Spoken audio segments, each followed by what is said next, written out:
Oftentimes when we work with fractions, the numbers in the numerator and denominator are often large numbers.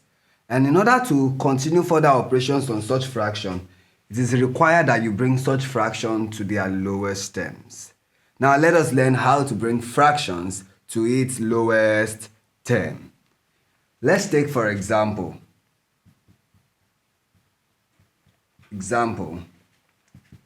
express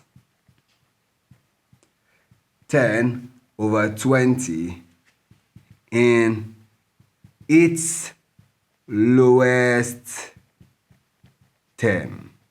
So we have to express this fraction 10 over 20 in the lowest term.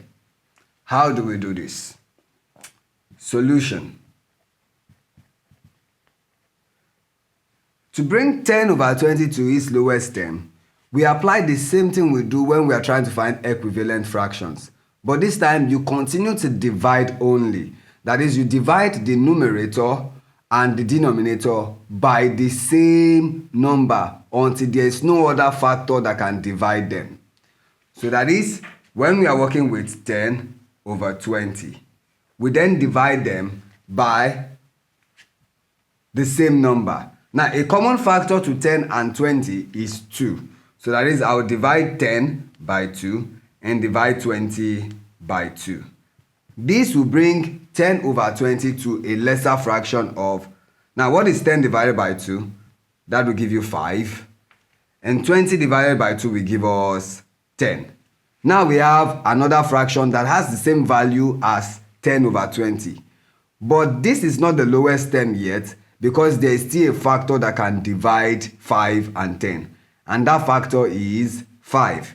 So I proceed to now say 5 divided by 5 over 10 divided by 5. Remember, divide with the numerator and the denominator by the same number.